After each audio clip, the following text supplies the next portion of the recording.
This is mainly a review of the Meike 35mm cinema lens, although I'll also compare it to the Meike 12, 16, and 25mm cinema lenses, as well as contrast it against the Lumix Vario 12 to 35mm f2.8 zoom lens. This is in no way a comprehensive or even scientific look at these lenses, and all you're going to hear are just truly my impressions. Now, a little bit about me. I'm a full-time high school teacher and part-time narrative filmmaker. I've been looking for a set of cinema lenses that I could use as a one-man band filmmaker, which I am. My criteria?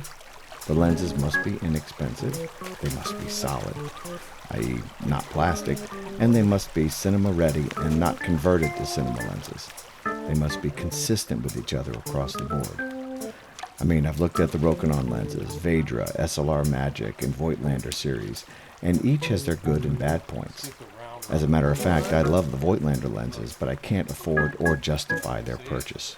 Now, the Meike lenses, however, seem to check off all the boxes. Here you see a comparison of the Meike cinema lenses to the Lumix 12 to 35. The settings I've used are listed on each shot. It was a bright and crisp morning along the Illinois River. The video was taken using Vlog-L, and I'm running the footage with a simple Rec 709 LUT applied. No other color correction was applied. The shots using the Lumix lens were shot first, and then the Meike lenses. There is a difference in the footage, which I'm chalking up to a slight difference in the sunlight and the time of day we shot. The Meike lenses, I had to actually change lenses. The Lumix lens, I just had to change the focal length.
The Meike cinema lenses alone were used in these shots of Christmas lights in the town square of Bentonville, Arkansas.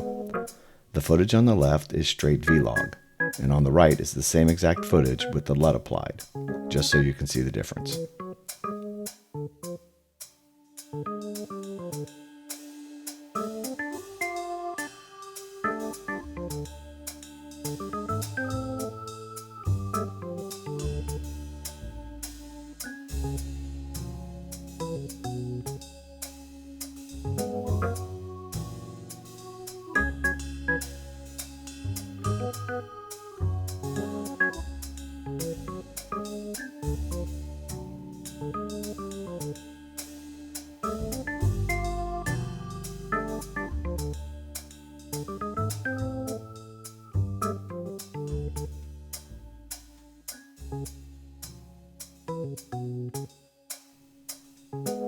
I tested the focus and bokeh of each lens.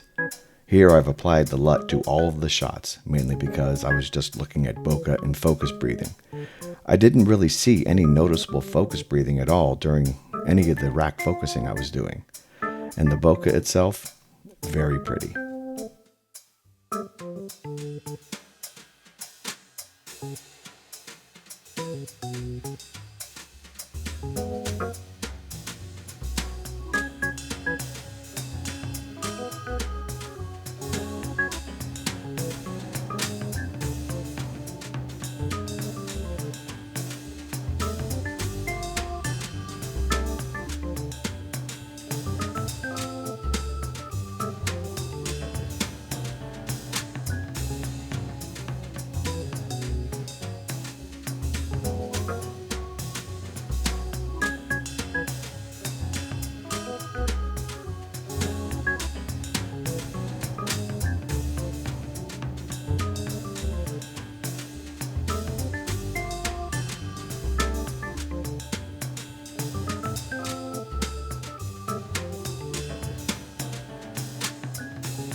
I bought the 16mm first and loved what I saw.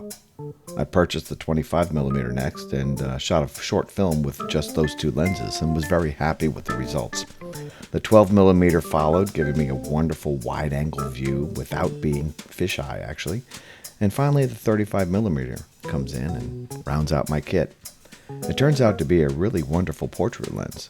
Great separation of the subject from the background. The bokeh is smooth and creamy, if that really is a thing, and no evidence of the aperture blades.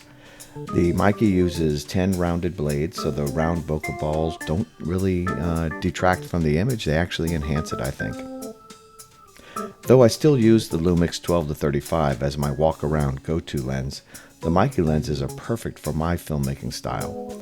My only hitch is that the 35mm is a bit larger than the others, though the aperture and focus rings still line up basically on all four lenses. I used mycasebuilder.com to create a custom lens case insert and didn't anticipate the 35mm being larger than the others. I guess I'll have to redesign the insert. It still fits. I'm waiting for the 50mm Cine Lens to be released, and I'll definitely be looking at that one and adding it to my kit if it does what its little brothers do. After all, I still have 2 more holes to fill up in that case.